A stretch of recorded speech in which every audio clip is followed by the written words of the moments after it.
Bar and ರೆಸ್ಟೋರೆಂಟ್ಗೆ ಅನುಮತಿ ನೀಡದಂತೆ ಗ್ರಾಮಸ್ಥರು ಕೋಲಾರ ಜಿಲ್ಲೆಯ ಶ್ರೀನಿವಾಸಪುರ ತಾಲೂಕಿನ ಗೌನಿಪಲ್ಲಿಯಲ್ಲಿ ಪ್ರತಿಭಟನೆ ನಡೆಸುತ್ತಿದ್ದಾರೆ.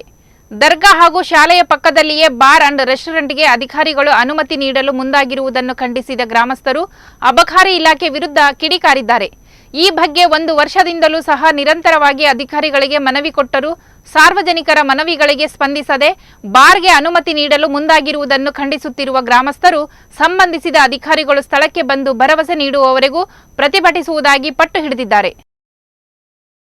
ಎಲ್ಲ ಮಾಧ್ಯಮ ಮಿತ್ರರಿಗೆ ನಮ್ಮ ಗೌನಪಲ್ಲಿ ಗ್ರಾಮಸ್ಥರಿಂದ ತಮಗೆಲ್ಲರಿಗೂ ವಂದನೆಗಳನ್ನು ತಿಳಿಸ್ತಾ, ಏನಂದ್ರೆ ನಮ್ಮ ಒಂದು ಧರಣಿಯ ಒಂದು ಕಾರ್ಯಕ್ರಮ ಇಟ್ಕೊಂಡಿರೋ ಕಾರಣ ಏನಂದರೆ, ದರ್ಗಾದ ಮುಂಭಾಗದಲ್ಲಿ ಒಂದು ಬಾರ್ ಅಂಡ್ ರೆಸ್ಟೋರೆಂಟನ್ನು ಸರ್ಕಾರದಿಂದ ಅನುಮತಿ ಪಡೆಯಲು ಅವರೆಲ್ಲ ಅನುಮತಿ ಪಡೆದು ಆಗಿದೆ ಅಂತ ನಮ್ಮ ಮೇಲ್ನೋಟಕ್ಕೆ ಕಾಣಿಸ್ತಾ ಇದೆ. ಅದನ್ನು ಹಿಂಪಡೆಯಬೇಕು. ಇಲ್ಲಿ ಒಂದು ಬಾರ್ ಅಂಡ್ ರೆಸ್ಟೋರೆಂಟನ್ನು ತೆಗೆಯಲು ಅವಕಾಶ ಕೊಡಬಾರ್ದು ಎಂಬ ಉದ್ದೇಶದಿಂದ ಧರಣಿಯನ್ನು ಕಾರ್ಯಕ್ರಮ ಹಮ್ಮಿಕೊಂಡಿದ್ದೇವೆ. ಇಲ್ಲಿ ನಮ್ಮ ಪೂರ್ವಜರು ಏನು ಈ ದಿನ ನಾವು ಯಾವ ರೀತಿ ಗ್ರಾಮದಲ್ಲಿ ಅನ್ಯೂನ್ಯವಾಗಿ ಎಲ್ಲ ಧರ್ಮದವರು ಬದುಕ್ತಾ ಇದ್ದೀವಿ, ಆ ಬದುಕನ್ನು ನಾವು ಇದೇ ರೀತಿ ಮುಂದುವರಿಸ್ಕೊಂಡು ನಾವು ಅದೇ ರೀತಿಯಲ್ಲಿ ಹೋಗ್ತಾ ಇದ್ದೀವಿ. ನಮ್ಮ ಶ್ರೀರಾಮದ ಒಂದು ಜಾತ್ರೆ ಆಗಿರ್ಬೋದು, ನಮ್ಮ ದರ್ಗಾದ ಒಂದು ಉರುಸ ಆಗಿರ್ಬೋದು, ಹಲವಾರು ಎಲ್ಲ ಧರ್ಮದವರು ವರ್ಗದವರು ಜಾತಿ ಭೇದ ಮರೆತು ಎಲ್ಲರೂ ಸಹಕಾರ ಕೊಟ್ಕೊಂಡು ಅವರಿಗೆ ಸಹಕಾರ ಕೊಟ್ಟು ನಮಗೆ ಸಹಕಾರ ಕೊಟ್ಕೊಂಡು ನಾವು ಅನ್ಯೂನ್ಯವಾಗಿ ಪ್ರೀತಿ ವಿಶ್ವಾಸದಿಂದ ಸಹಬಾಳ್ವೆಯಿಂದ ಒಂದು ಸಾಮರಸ್ಯದ ಜೀವನವನ್ನು ನಡೆಸ್ಕೊಂಡು ಹೋಗ್ತಾ ಇದ್ದೀವಿ ಗ್ರಾಮದಲ್ಲಿ. ನಾವು ಇನ್ನೊಂದು ವಿಚಾರ ಏನಂದರೆ, ಇದೇ ದರ್ಗಾದ ಮುಂದುಗಡೆ ಒಂದು ಶಾಲೆ ಇದೆ, ಇಲ್ಲಿ ಸಪ್ತಗಿರಿ ಶಾಲೆ ಇದೆ. ಹಲವಾರು ಮಕ್ಕಳು ಶಾಲೆಯಲ್ಲಿ ಓದ್ತಾ ಇದ್ದಾರೆ. ಅಂಥ ಕಡೆ ಒಂದು ಬಾರ್ ಇರೋದರಿಂದ ಯಾವ ರೀತಿ ಮಕ್ಕಳ ಮೇಲೆ ದುಷ್ಪರಿಣಾಮ ಬೀಳುತ್ತದೆ ಎಂಬುದನ್ನು ಮೇಲಧಿಕಾರಿಗಳು ಇದನ್ನೆಲ್ಲ ಗಮನವಹಿಸಬೇಕು. ಮೊನ್ನೆ ನಾವು ಸಂವಿಧಾನದ ಜಾಥಾವನ್ನು ಮಾಡಿದ್ದೇವೆ. ನಾವು ಸಂವಿಧಾನ ಜಾಥಾ ಮಾಡುವ ಒಂದು ಅವಶ್ಯಕತೆ ಯಾಕಿದೆ ಅಂದರೆ, ಇಂಥ ಒಂದು ಕಾನೂನು ಬಾಹಿರ ಚಟುವಟಿಕೆಗಳು ನಡೆಯಬಾರದು, ಕಾನೂನು ಬಾಹಿರ ವಿಚಾರಗಳು ಆಗಿರ್ಬೋದು, ಇಲ್ಲಿನ ಆಕ್ಟಿವಿಟೀಸ್ ಏನು ನಡೆಯಬಾರದು ಅಂತ ಒಂದು ಸಮಾಜದಲ್ಲಿ ಶಾಂತಿಯನ್ನು ಕಾಪಾಡಿಕೊಂಡು ಹೋಗಬೇಕು ಎಂಬ ಉದ್ದೇಶದಿಂದ, ಕಾನೂನು ಅರಿವು ಎಲ್ಲರಿಗೂ ಆಗಬೇಕು ಎಂಬ ಉದ್ದೇಶದಿಂದ ಸಂವಿಧಾನ ಜಾಥಾವನ್ನು ಮೊನ್ನೆ ನಾವೆಲ್ಲರೂ ನೆರವೇರಿಸಿದ್ದೀವಿ. ಆದರೆ ಸಂವಿಧಾನ ಜಾಥಾ ಮಾಡಿ ನಾವು ಈ ಥರ ಕಾನೂನು ಬಾಹಿರ ಒಂದು ಕಾನೂನುಗಳನ್ನು ಒಂದು ಗಾಳಿಗೆ ತೂರಿ ಈ ಥರ ಒಂದು ದರ್ಗಾದ ಮುಂದೆ, ಧಾರ್ಮಿಕ ಸ್ಥಳದ ಮುಂದೆ ಬಾರನ್ನು ಒಂದು ಅವಕಾಶ ಕೊಡುವುದು ಸರ್ಕಾರ ಎಷ್ಟರ ಮಟ್ಟಿಗೆ ಸರಿ ಎಂಬುದನ್ನು ನಾವು ಎಲ್ಲರೂ ಗ್ರಾಮಸ್ಥರು ಸರ್ಕಾರಕ್ಕೆ ಒಂದು ಎಲ್ಲ ಜಿಲ್ಲಾ ಮಟ್ಟದ ಎಲ್ಲ ಮೇಲಧಿಕಾರಿಗಳಿಗೂ ನಾವೊಂದು ಪ್ರಶ್ನೆಯನ್ನು ಹಾಕ್ತಾ ಇದ್ದೀವಿ. ನಾವು ಇದಕ್ಕೆ ದಯವಿಟ್ಟು ಒಂದು ಶಾಂತಿಯ, ಒಂದು ಸಹಬಾಳ್ವೆಯ, ಒಂದು ನೆಮ್ಮದಿಯ, ಸಾಮರಸ್ಯದ ವಾತಾವರಣ ಬದುಕನ್ನು ರೂಪಿಸಿಕೊಳ್ಳಲು, ಬದುಕನ್ನು ಕಟ್ಟಿಕೊಡಲು ಸರ್ಕಾರಗಳು ಸಹ ನಮ್ಮ ಗ್ರಾಮದ ಫಲ ನಿಂತು ಆ ಬಾರ್ ಅಂಡ್ ರೆಸ್ಟೋರೆಂಟ್ಗೆ ಯಾವುದೇ ಕಾರಣಕ್ಕೂ ಪ್ರಾರಂಭ ಮಾಡಲು ಅನುಮತಿ ಕೊಡಬಾರ್ದು ಅಂತ ಗ್ರಾಮಸ್ಥರ ಎಲ್ಲರ ಪರವಾಗಿ ನಾನು ಒಂದು ಕೋರಿಕೆಯನ್ನು, ಮನವಿಯನ್ನು. ಧರಣಿ ವಿಶೇಷ ಏನಪ್ಪ ಅಂತಂದರೆ, ಇದೇ ಗೌನಪಲ್ಲಿಯಲ್ಲಿ ಕೆಲವು ಧಾರ್ಮಿಕ ಸ್ಥಳಗಳಲ್ಲಿ ಪ್ರತ್ಯೇಕತೆಯನ್ನು ಹೊಂದಿಕೊಂಡಿರ್ತಕ್ಕಂಥ ದರ್ಗಾ ಒಂದಿದೆ.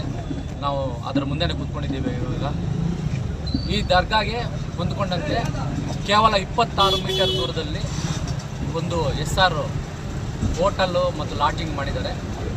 ಅವರೇ ಇವಾಗ ಪುನಃ ಅಲ್ಲಿ ಬಾರ್ ಓಪನ್ ಮಾಡಬೇಕು ಅಂತ ಹೇಳ್ಬಿಟ್ಟು ಇವಾಗ ಎಲ್ಲ ಅಧಿಕಾರಿಗಳ ಕಡೆಯಿಂದ ಕೂಡ ಅವರಿಗೆ ಲೈಸೆನ್ಸ್ ಕೊಡುವ ಹಂತಕ್ಕೆ ಬಂದುಬಿಟ್ಟಿದೆ.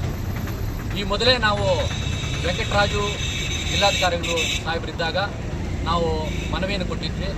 ಸರ್, ನಾವು ಕೇವಲ ಅತಿ ಕಡಿಮೆ ಅಂತರದಲ್ಲಿ ಬಾರು ಕೊಡತಕ್ಕಂಥದ್ದು ಬೇಡ ಅಂತ ಹೇಳ್ಬಿಟ್ಟು ಅವರಿಗೆ ಒಂದು ಮನವಿಯನ್ನು ಕೊಟ್ಟಿದ್ವಿ. ಅವರು ಆ ಮನವಿಗೆ ಪುರಸ್ಕರಿಸಿ ಯಾವುದೇ ಕಾರಣಕ್ಕೂ ಅಲ್ಲಿ ಬಾರ್ ಓಪನ್ ಮಾಡೋದಕ್ಕೆ ಕೊಡುವುದಿಲ್ಲ ಅಂತ ಆಶ್ವಾಸನೆಯನ್ನು ನಮ್ಗೆ ಕೊಟ್ಟಿದ್ದರು. ಅಂದರೆ ಓರಲಾಗಿ ಕೊಟ್ಟಿದ್ದರು ನಮಗೆ ಮಾತಿನ ಮೂಲಕ. ತದನಂತರದಲ್ಲಿ ಅಕ್ರಮ್ ಪಾಷಾ ಸಾಹೇಬರು ಬಂದಿರ್ತಾರೆ. ನಾವು ಕೆಳಮಟ್ಟದ ಹಂತದಿಂದ ಎಕ್ಸೈಸ್ ಇನ್ಸ್ಪೆಕ್ಟರಿಂದ ಹಿಡಿದು ಗೌನಪಲ್ಲಿಯ ಪಂಚಾಯಿತಿ ಅಭಿವೃದ್ಧಿ ಅಧಿಕಾರಿಗಳಿಂದ ಹಿಡಿದು ಎಲ್ಲದಕ್ಕೂ ಮನವಿಯನ್ನು ಕೊಟ್ಟಿದ್ದೀವಿ. ಯಾಕಂದರೆ violation of rules and regulations ಏನಂತಂದರೆ, ರೂರಲ್ ಆ್ಯಕ್ಟು, ಎಕ್ಸೈಸ್ ಆ್ಯಕ್ಟ್ ಏನು ಹೇಳ್ತದೆ ಅಂತಂದರೆ, 100 ಮೀಟರ್ ವೃತ್ತದ ಪರಿಧಿಯಲ್ಲಿ ಧಾರ್ಮಿಕ ಸ್ಥಳ ಇದ್ದಾಗ ಅಥವಾ ಶಾಲೆ ಇದ್ದಾಗ ಇದರ ಸುತ್ತಲೂ ಕೂಡ ನಾವು ಯಾವುದೇ ಕಾರಣಕ್ಕೂ ಬಾರ್ ಓಪನ್ ಮಾಡೋದಕ್ಕೆ ಬರುವುದಿಲ್ಲ ಅಂತ ಹೇಳ್ಬಿಟ್ಟು ಎಕ್ಸೈಸ್ ಆ್ಯಕ್ಟ್ ಹೇಳ್ತಾರೆ. ಬಟ್ ಅದನ್ನು ಅವರು ಬದಿಗೊತ್ತಿ ಕಾನೂನು ಬಾಹಿರವಾಗಿ ಇವತ್ತು ಲೈಸೆನ್ಸ್ ಕೊಡುವುದಕ್ಕೆ ಮುಂದಾಗಿದ್ದಾರೆ. ನಾವು ಪ್ರತಿ ಹಂತದಲ್ಲೂ ಕೂಡ ನಾವು ಅದನ್ನು ಫಾಲೋ ಮಾಡ್ತಾನೇ ಹೋಗಿದ್ದೀವಿ. ಎಲ್ಲಿವರೆಗೂ ಅಂತಂದರೆ ಎಕ್ಸೈಸ್ ಕಮಿಷನರ್ ಆಫೀಸ್ವರೆಗೂ ಬೆಂಗಳೂರು ಶಾಂತಿನಗರಕ್ಕೂ ಕೂಡ ಹೋಗಿದ್ದೀವಿ. ಅಲ್ಲಿ ಕೂಡ ಹೇಳ್ತಾರೆ, ಅಲ್ಲಿಂದನೂ ಹೇಳಿಕೆ ಪಡೆದು ಪುನಃ ಎಕ್ಸೈಸ್ DC ಬಂದಿರ್ತದೆ ಅಂತ ಹೇಳ್ಬಿಟ್ಟು ನಿನ್ನೆ ನಮಗೆ ವಿಷಯ ತಿಳಿದು ಬಂದಿರ್ತದೆ. ಇವಾಗ ಕಮಿಷನರಿಂದ ಬಂದ ತಕ್ಷಣ ಇವರಿಗೆ ಇನ್ನು ಲೈಸೆನ್ಸ್ ಇಶ್ಯೂ ಮಾಡುವುದೇ ಇನ್ನು ಇರೋದು. ಇಂಥ ಸಂದರ್ಭದಲ್ಲಿ ನಾವು ಯಾವುದೇ ಮನವಿಗಳನ್ನು ಕೊಟ್ಟರೂ ಕೂಡ, ಅಬ್ಜೆಕ್ಷನ್ಗಳನ್ನು ಕೊಟ್ಟರೂ ಕೂಡ ನಮ್ಮ JMFC ಕೋರ್ಟ್ ಶ್ರೀನಿವಾಸಪುರದಲ್ಲಿ ಇದರ ವಿರುದ್ಧವಾಗಿ OS ಇದ್ದರೂ ಕೂಡ, ಪಬ್ಲಿಕ್ ಇಂಟ್ರೆಸ್ಟೆಡ್ ಲಿಟಿಗೇಷನ್ ಇದ್ದರೂ ಕೂಡ ಅದನ್ನು ಕೂಡ ಬದಿಗೊತ್ತಿ ಕೂಡ ಇವತ್ತು ಬಾರ್ ಲೈಸೆನ್ಸನ್ನು ಕೊಟ್ಟಿರೋದಕ್ಕೆ ಮುಂದಾಗಿರ್ತಾರೆ. ಸದರಿ ವಿಚಾರಕ್ಕೆ ಸ್ಪಾಟ್ ಮಾಜರ್ಗೆ ಬಂದಿರತಕ್ಕಂಥ ಈಗಿನ ಜಿಲ್ಲಾಧಿಕಾರಿಗಳಾಗಿರ್ತಕ್ಕಂಥ ಮಾನ್ಯ ಅಕ್ರಮ್ ಪಾಷಾ ಸಾಹೇಬರನ್ನು ನಾವು ಭೇಟಿ ಮಾಡಿದಾಗ ನನ್ನ ಜೊತೆ ರಾಜಗೋಪಾಲ್ ಅಂತ ಹೇಳ್ಬಿಟ್ಟು ಒಬ್ಬ ಅಡ್ವೊಕೇಟ್ ಕೂಡ ಬಂದಿದ್ದರು. ಅವರು ಸರ್ ತಾವು ಸ್ಪಾಟ್ ಮಾಜರ್ಗೆ ಹೋಗಿದ್ರಂತೆ, ಅಲ್ಲಿ ದರ್ಗಾ ಇದೆ ಅಂತ ಹೇಳಿದರೆ, why are you misguiding me being an advocate ಅಂತ ಹೇಳ್ಬಿಟ್ಟು ಮಾನ್ಯ ಜಿಲ್ಲಾಧಿಕಾರಿಗಳೇ ಹೇಳಿದಾಗ ನಮ್ಮ ಮನಸ್ಸೇನಾಗಬೇಡ. ಇಲ್ಲಿರ್ತಕ್ಕಂಥ ಎಲ್ಲ ಜನಗಳ ಮತ್ತು ಧಾರ್ಮಿಕ ಮನೋಭಾವಗಳನ್ನ ಯಾವ ರೀತಿಯಾಗಿ ಹಾಳು ಮಾಡೋಕ್ಕೆ ಇವತ್ತು ಹೊರಟಿದ್ದಾರೆ ಅಂತಂದರೆ, ನಾವು ಇವತ್ತು ನಮ್ಮ ಪವಿತ್ರ ಸ್ಥಳ ಅಂತ ಏನಾದರೆ ನಾವು ನಮ್ಮ ದರ್ಗಾವನ್ನು ಇವತ್ತು ಇವಾಗ ಮಸೀದ್ಗಾದರೆ ಬರೀ ಮುಸ್ಲಿಂ ಬಾಂಧವರು ಮಾತ್ರ ಹೋಗ್ತಾರೆ, ಆದರೆ ದರ್ಗಾಗೆ ಎಲ್ಲ ಜಾತಿ ಧರ್ಮದವರು ಕೂಡ ದರ್ಗಾಗೆ ಹೋಗ್ತಾರೆ. ನಮಗಿದು ಪವಿತ್ರ ಸ್ಥಳ. ಇಲ್ಲಿ ಪ್ರತಿ ವರ್ಷ ಐತಿಹಾಸಿಕವಾದಂಥ ಉರ್ಸ್ ನಡೀತದೆ, ಅದು ಎಲ್ಲರಿಗೂ ಗೊತ್ತಿರ್ತಕ್ಕಂಥ ವಿಚಾರನೇ. ಇಂತಹ ಸ್ಥಳದಲ್ಲೂ ಕೂಡ ಮಾನ್ಯ ಜಿಲ್ಲಾಧಿಕಾರಿಗಳು ಇದನ್ನು ಇಲ್ಲಿ ದರ್ಗಾನೇ ಇಲ್ಲ, ನಾನು ಹೋಗಿ ಬಂದಿದ್ದೀನಿ, ದರ್ಗಾನೇ ಇಲ್ಲ ಅಂತ ಹೇಳಿ. ಇದಕ್ಕಿಂತ ಶೋಚನೀಯವಾದಂಥ ಪರಿಸ್ಥಿತಿ ನಮಗೆ ಇನ್ನೇನಾಗಬಾರ್ದು. ನಾವು ಇದೇ ಊರಿನಲ್ಲಿ ಹುಟ್ಟು ಬೆಳೆದು ದರ್ಗಾ ವಿಚಾರದಲ್ಲಿ ಪ್ರತಿ ವರ್ಷ ಕೂಡ ನಾವು ಉರ್ಸನ್ನು ನಡೆಸ್ಕೊಂಡು ಬಂದಿದ್ದರೂ ಕೂಡ, ನಾವು ಎಲ್ಲವರನ್ನ ಅಣ್ಣ ತಮ್ಮಂದಿರಂತ ನೋಡ್ಕೊಂಡು ಹೋಗಿದ್ರು ಕೂಡ ಇಂಥ ಪರಿಸ್ಥಿತಿಯಲ್ಲಿ ಇವತ್ತು ಹೆಣ್ಮಕ್ಳಾಗಿರ್ಬೋದು, ಶಾಲಾ ಮಕ್ಕಳು, ಇದೇ ಹೋಟೆಲ್ ಹಿಂಭಾಗ ಸಪ್ತಗಿರಿ ವಿದ್ಯಾಲಯ ಅಂತ ಇದೆ, 2000 ಮಕ್ಕಳು ಓದ್ತಾ ಇದ್ದಾರೆ. ಇದು ಜನನಿಬಿಡ ಪ್ರದೇಶವಾಗಿರ್ತಕ್ಕಂಥದ್ದು. ಇಲ್ಲಿ ಅನೇಕ ಮಕ್ಕಳು ಹೋಗ್ತಾ ಇರ್ತಾರೆ. ಇಲ್ಲೆಲ್ಲ ಜನವಸತಿಗಳಿಂದ ಕೂಡಿರ್ತಕ್ಕಂಥ ಮನೆಗಳಿದ್ದಾವೆ. ಇಲ್ಲೆಲ್ಲ ಇಷ್ಟೆಲ್ಲ ಇದ್ರೂ ಕೂಡ ಇದನ್ನೆಲ್ಲ ಬದಿಗೊತ್ತಿ ಕಾನೂನು ಬಾಹಿರವಾಗಿ ತರಾತುರಿಯಲ್ಲಿ ನೀವು ಶ್ರೀನಿವಾಸಪುರ ಕೋರ್ಟಲ್ಲಿ OS ಇದ್ದರೂ ಕೂಡ ನೀವು ಯಾಕೆ ಆ ಥರ ಕಾನೂನು ಬಾಹಿರವಾಗಿ ಮಾಡಕ್ಕೆ ಹೋಗ್ತೀರಾ ಅಂತಕ್ಕಂಥದ್ದು ನಮಗೆ ಗೊತ್ತಾಗದೇ ಇರ್ತಕ್ಕಂಥ ವಿಚಾರ. ಯಾಕೆ ಅಂದರೆ ತಾವು ಏನಾದರೂ ಅಮಿಷಕ್ಕೆ ಒಳಗಾಗಿದ್ದೀರಾ, ನೀವು ಅಮಿಷಕ್ಕೆ ಒಳಗಾಗಿದ್ದೀರಾ ಅಂತ ಹೇಳ್ಬಿಟ್ಟು ನನಗೆ ಮೇಲ್ನೋಟಕ್ಕೆ ನಮ್ಗೆಲ್ರಿಗೂ ಗೊತ್ತಾಗಿದೆ. ಈ ಉದ್ದೇಶದಿಂದ ನಾಳೆ ಬೆಳಗ್ಗೆ ಏನಾದರೂ ಇಲ್ಲಿ ಬಾರ್ ಓಪನ್ ಆಗಿಬಿಟ್ರೆ ಎಲ್ಲ ಬಾಂಧವರಿಗೂ ಕೂಡ, ಇಲ್ಲಿ ಗ್ರಾಮಸ್ಥರಿಗೂ ಕೂಡ ತೊಂದರೆ ಆಗ್ತದೆ ಅಂತ ಏಕೈಕ ಉದ್ದೇಶದಿಂದ ಇವತ್ತು ನಾವು ಸಂಬಂಧಪಟ್ಟ ಅಧಿಕಾರಿಗಳು ಬರಲಿ, ಇಲ್ಲಿಂದ ಏನು ಎಕ್ಸೈಸ್ ಆ್ಯಕ್ಟ್ ರೂಲ್ಸ್ ವೈಲೇಷನ್ ಆಗಿದೆ ಅಂತ ಅವರೇ ಕಾಣಲಿ, ಸ್ಪಾಟ್ ಮಾಜರ್ಗೆ ಬರಲಿ. ಸಂಬಂಧಪಟ್ಟ ಯಾರಾದರೂ ನಾವು ಇವಾಗ ಮನವಿ ಕೊಟ್ಟಾಗ, ರಿಕ್ವಿಸೇಷನ್ ಕೊಟ್ಟಾಗ ಅಥವಾ ಅಬ್ಜೆಕ್ಷನ್ ತಕರಾರು ಅರ್ಜಿಯನ್ನು ಕೊಟ್ಟಾಗ ಸಂಬಂಧಪಟ್ಟ ತಕರಾರು ಅರ್ಜಿಗೆ ತಾವು ಯಾವ ರೀತಿಯಲ್ಲಿ ನಡೆಸ್ಕೊಂಡಿದ್ದೀರಾ ತಕರಾರುದಾರರನ್ನು, ಒಂದು ವೇಳೆ ಏನಾದರೂ ಮಾಜರ್ಗೆ ಬಂದಾಗ ಏನಾದರೂ ಅವ್ರನ್ನ ಕರೆಸಿದ್ದೀರಾ, ಯಾಕೆ ನೀವು ತಕರಾರು ಮಾಡ್ತಾ ಇದ್ದೀರಾ ಅಂತ ಕೇಳಿದ್ದೀರಾ? ಯಾವುದೇ ಪ್ರಶ್ನೆಗಳಿಲ್ಲ. ನೀವೇ ಎಲ್ಲವನ್ನ ಬದಿಗೊತ್ತಿ, ಕಾನೂನನ್ನು ಬದಿಗೊತ್ತಿ, ರೂಲ್ಸನ್ನು ಬದಿಗೊತ್ತಿ, ಖಾಲಿ ರೂಲ್ಸ್ ಆ್ಯಂಡ್ ರೆಗ್ಯುಲೇಷನ್ಸ್ ಪುಸ್ತಕದಲ್ಲಿ ಮಾತ್ರ ಮೀಸಲಿಟ್ಟು ಎಲ್ಲವನ್ನ ನೀವು ಅದನ್ನು ಮೀರಿ ಕೆಲಸ ಮಾಡ್ತಾ ಇದ್ದೀರಿ. ಇವತ್ತು ನೀವು ಬಾರ್ಗೆ ಲೈಸೆನ್ಸ್ ಕೊಡುವುದಕ್ಕೆ ಎಲ್ಲವನ್ನು ನಿಮ್ಮ ಕೆಲಸ ಕಾರ್ಯಗಳನ್ನು ಪೂರ್ತಿ ಮಾಡ್ಕೊಂಡಿದ್ದೀರಾ. ಇಲ್ಲಿರ್ತಕ್ಕಂಥ ಜನಗಳ ಮನೋಭಾವನೆಗಳನ್ನು ನೀವು ನಾಶ ಮಾಡಿದ್ದೀರಾ.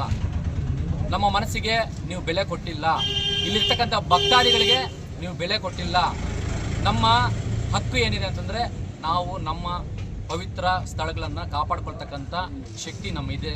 ನಾವು ಆ ವಿಚಾರದಲ್ಲಿ ನಾವೆಲ್ಲರೂ ಒಗ್ಗಟ್ಟಾಗಿದ್ದೇವೆ. ಇಲ್ಲಿರ್ತಕ್ಕಂಥ ಎಲ್ಲ ಬಾಂಧವರುಗಳು, ಮುಸ್ಲಿಂ ಬಾಂಧವರು ಮತ್ತು ಸಾರ್ವಜನಿಕರೆಲ್ಲರೂ ಕೂಡ ನಮ್ಮ ಊರಿನ ಸೊತ್ತನ್ನು ನಾವು ಕಾಪಾಡಿಕೊಳ್ಳೋದಕ್ಕೆ ಮತ್ತು ಇಲ್ಲಿರ್ತಕ್ಕಂಥ ಎಲ್ಲ ಜನರಿಗೂ ತೊಂದರೆ ಆಗದ ಮಟ್ಟದಲ್ಲಿ ನಾವು ಇದನ್ನು ಬಾರ್ ಲೈಸೆನ್ಸ್ ಕೊಡಬಾರ್ದು ಅಂತ ಹೇಳ್ಬಿಟ್ಟು ಮಾನ್ಯ ಎಲ್ಲ ಅಧಿಕಾರಿಗಳಲ್ಲಿ ಮತ್ತೊಮ್ಮೆ ನಿಮ್ಮ ಮುಖೇನ ನಾನು ಮನವಿಯನ್ನು ಮಾಡಿಕೊಳ್ತೇನೆ. ಸರ್ಕಾರ ದಯವಿಟ್ಟು ಇದನ್ನು ಗಮನಿಸಬೇಕು. ಯಾರೇ ಆಗಲಿ ಅಧಿಕಾರಿಗಳು ಯಾವುದೇ ಆಮಿಷಕ್ಕೆ, ಹಣಕ್ಕೆ, ಪ್ರೋತ್ಬಲಕ್ಕೆ, ರಾಜಕೀಯ ಒತ್ತಡಗಳಿಗೆ ಒಳಗಾಗ್ತೀರಾ? ಏನು ವಾಸ್ತವಾಂಶ ಏನಿದೆ? ಖಾಲಿ ನಾವು ಪುಸ್ತಕಗಳನ್ನ ಮಾತ್ರ ಕರಡು ಮಿತಿಯಲ್ಲಿ ಮಾತ್ರ ಇಟ್ಟುಕೊಂಡು ಓದುವುದಕ್ಕೆ ಮಾತ್ರ ಮೀಸಲಾಗಿಡದೆ ಇದನ್ನು ಕಟ್ಟುನಿಟ್ಟಾಗಿ ಏನು ರೂಲ್ಸ್ ಆ್ಯಂಡ್ ರೆಗ್ಯುಲೇಷನ್ಸ್ ಇದೆಯೋ, ಕಾನೂನು ಏನಿದೆಯೋ ಅದನ್ನು ಕಟ್ಟುನಿಟ್ಟಾಗಿ ಪಾಲಿಸಬೇಕು. ಆ ನಿಟ್ಟಿನಲ್ಲಿ ಮಾತ್ರ, ಕಾನೂನು ಪಾಲಿಸಿದಾಗ ಮಾತ್ರ ನಮಗೆ ನ್ಯಾಯ ಸಿಗ್ತದೆ ಅಂತ ಏಕೈಕ ಉದ್ದೇಶದಿಂದ ಇವತ್ತು ಈ ಧರಣಿಯನ್ನು ಮಾಡ್ತಾ ಇದ್ದೀವಿ.